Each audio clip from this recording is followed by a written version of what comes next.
Avec le Trends Invest Challenge gratuit de Trends Tendance, tout le monde peut investir. Investissez 100 000 € virtuels, gagnez 10 000 € bien réels. Participez sur investchallenge.be. Vous écoutez Z sur 7, le podcast quotidien de Trends Canal Z. Aujourd'hui, nous sommes le 24 avril. Votre podcast aujourd'hui est écrit par Salomé Bayard et animé par Béatrice Marlier. Bonjour à toutes et à toutes. Aujourd'hui dans ce nouvel épisode, c'est un nouveau chapitre pour Filigrane. La célèbre librairie bruxelloise change de lieu. Elle s'installe au Mayfair, tout près de la porte de Namur. J'ai toujours voulu avoir un département librairie dans Mayfair et l'arrivée de Filigrane est tombée à pic. Parmi les nombreux jeunes qui allient études et job étudiant, certains savent se démarquer en décrochant un poste qui correspond parfaitement à leur cursus. Il y avait le fait de devoir commencer un job étudiant, mais aussi le fait d'avoir besoin et envie de faire quelque chose qui a un lien direct avec les études. Restez bien avec nous. Z sur 7, c'est tout de suite.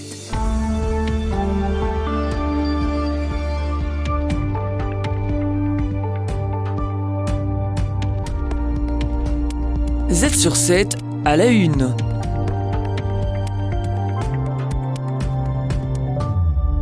Nouveau souffle pour Filigrane. La célèbre librairie bruxelloise quitte son adresse historique, mais pas le quartier.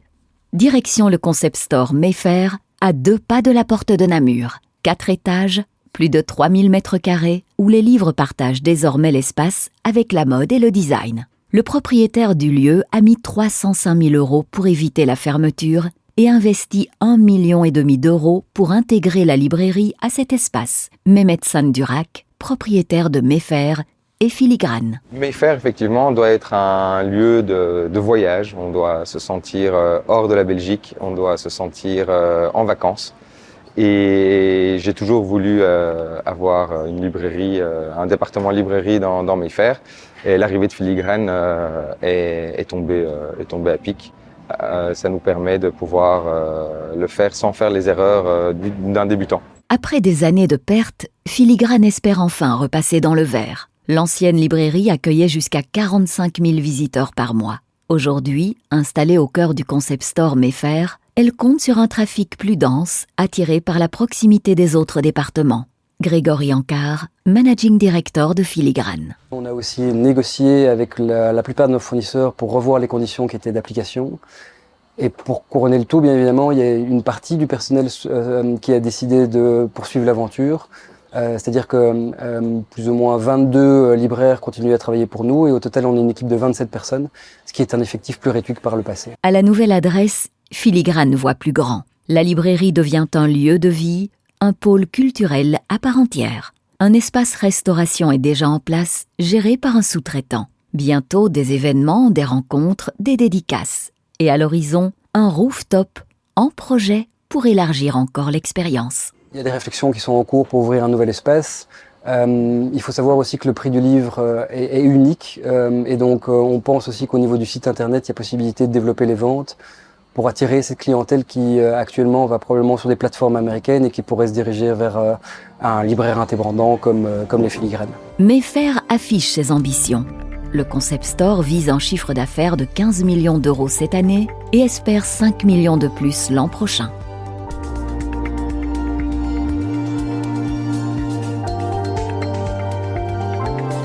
Z sur 7 à la une. Étudiante en histoire de l'art à l'ULB, Louise fait partie des nombreux jeunes qui cumulent études et job étudiant. Mais à la différence de beaucoup, elle a trouvé un poste en lien direct avec son cursus. Depuis 2023, elle travaille à l'hôtel Van Eetveld, un musée art déco emblématique de Bruxelles. Louise Emmerechts, étudiante. Il y avait le fait de devoir commencer un job étudiant, mais aussi le fait d'avoir besoin et envie de faire quelque chose qui a un lien direct avec les études. Ça avait une importance tout simplement parce que moi je suis amenée à travailler dans un domaine pour lequel c'est parfois très difficile de trouver un emploi. Et donc ça a conditionné effectivement ma recherche de job étudiant. Ce n'est pas son premier poste dans le domaine, mais c'est probablement celui où elle a le plus appris.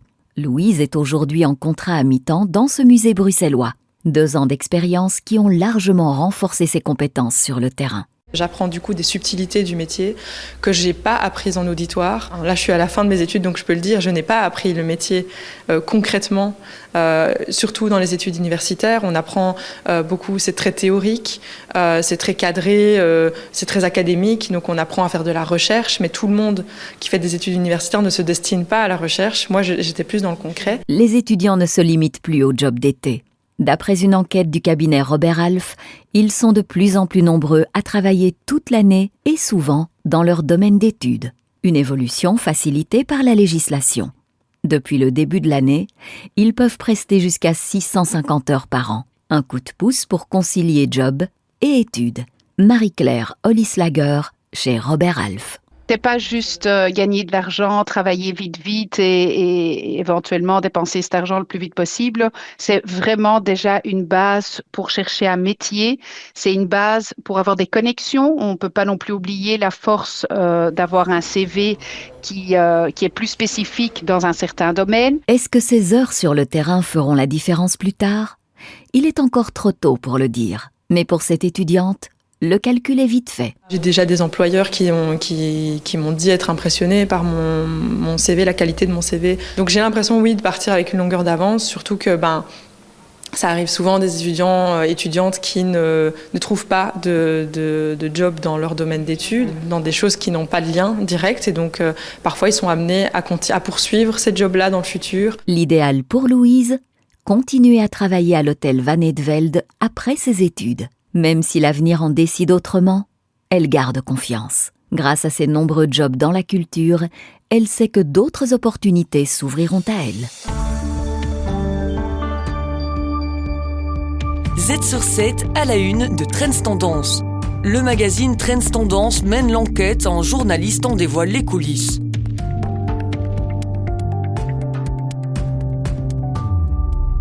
La tension est palpable sur le marché locatif à Bruxelles et dans les grandes villes du pays. Selon le secteur, les freins à l'encontre des propriétaires se sont multipliés ces dernières années et l'encadrement des loyers à Bruxelles n'est qu'une des dernières étapes. Pour en parler, Fanny Rocher reçoit Baptiste Lambert, auteur du dossier Trends Tendance de cette semaine. Premièrement, on parle donc d'un marché sous tension, mais comment l'expliquer ? Est-ce qu'il y a trop de freins ? D'abord, c'est un constat. Donc à Bruxelles, effectivement, il y a une petite accalmie dans ce début de premier trimestre, avec une augmentation de 0,7%. Par contre, sur l'année dernière, oui, il y a une augmentation de 5%. Et depuis la crise sanitaire, c'est une augmentation des loyers de près de 25%. Donc il y a clairement un marché locatif qui est sous tension.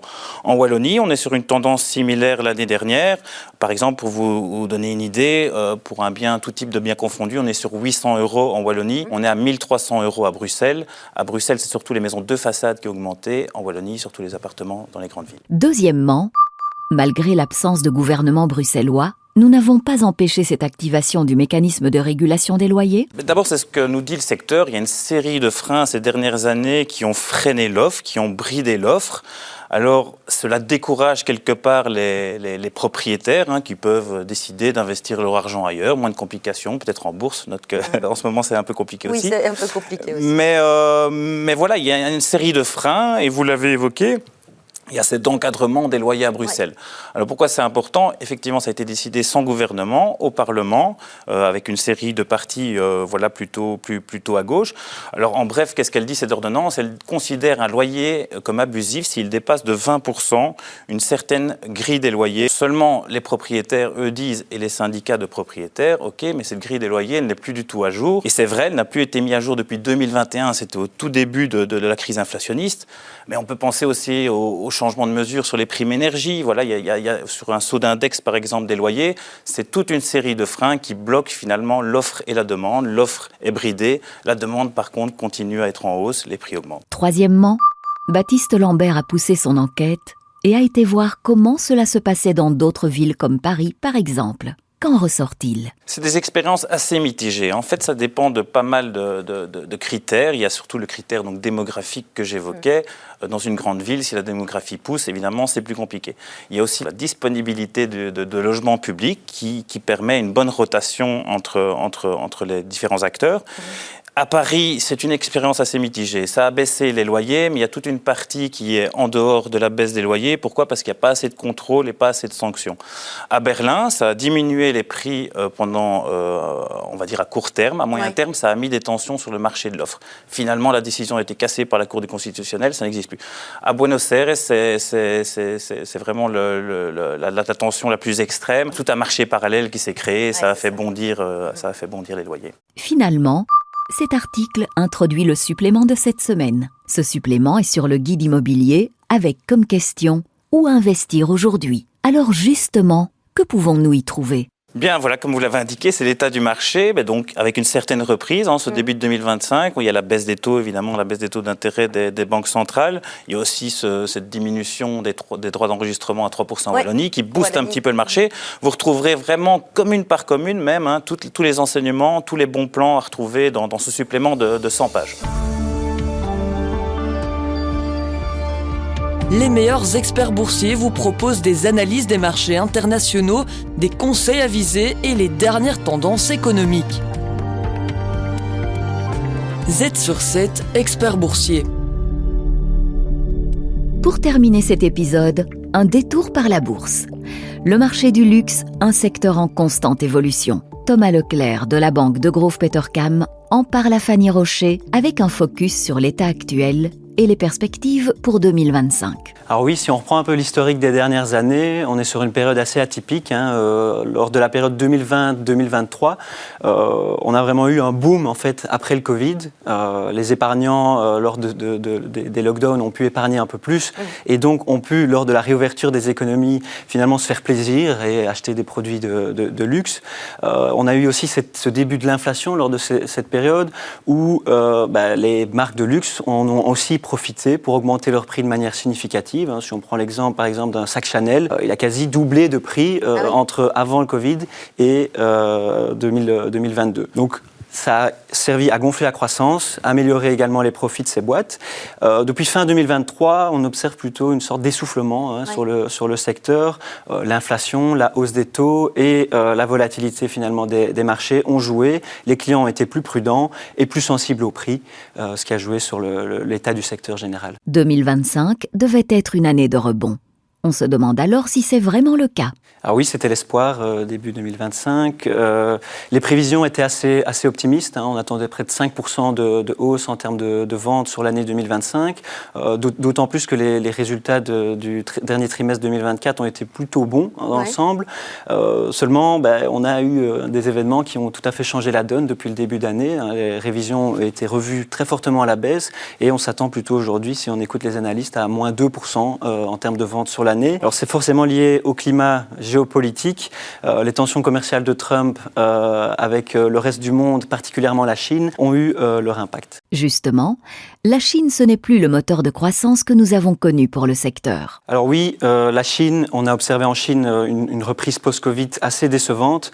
Notamment, la Chine fait face à ses propres problèmes sur l'immobilier. Maintenant, la guerre commerciale. Même Hermès, qui est en fait l'étalon or du secteur, a affiché un ralentissement de la progression de ses ventes en Chine au premier trimestre. C'est un signal fort car Hermès vise plutôt les ultra-riches, une clientèle peu affectée par les cycles économiques. Et alors si on revient sur les tarifs, ici les tarifs de Donald Trump, l'impact sur le luxe, finalement, il est assez différent de ce qu'on peut imaginer. L'impact, il est vraiment... c'est pas les tarifs eux-mêmes qui ont un impact clairement sur le sentiment ici, c'est plutôt ici clairement un effet psychologique. Quand on réfléchit les tarifs qui sont mis en place aujourd'hui sur l'Europe, où la plupart des produits de luxe sont produits, on est sur 10% aujourd'hui. Bon, ça peut changer encore au fil du temps, mais avec un niveau de 10% sur les coûts de fabrication, on est sur des niveaux qui sont tout à fait absorbables, que ce soit dans les prix ou peut-être un petit peu également dans les marges de ces sociétés.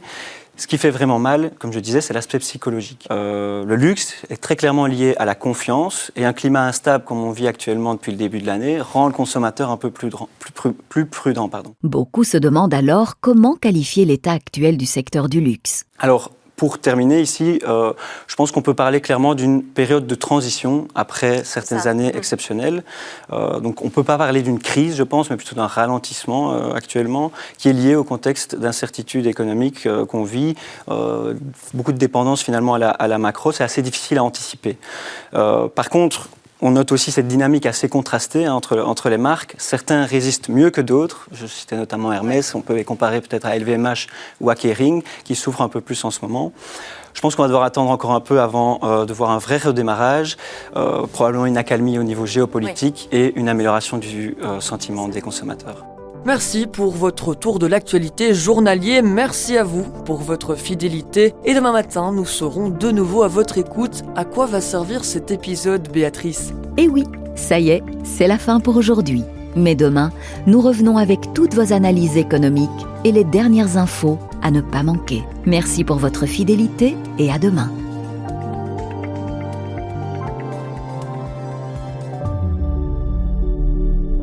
Salut, ici Warren Buffett et je vous invite à participer gratuitement au Trends Invest Challenge parce qu'avec Trends Tendance, plus rien ne vous retient d'investir. À moins d'avoir une excuse bidon comme celle de Valérie, j'ai plus d'argent à investir. Valérie, pas besoin d'argent. Vous recevez 100 000 euros d'argent virtuel pour vous lancer. 100 000 euros. Allons.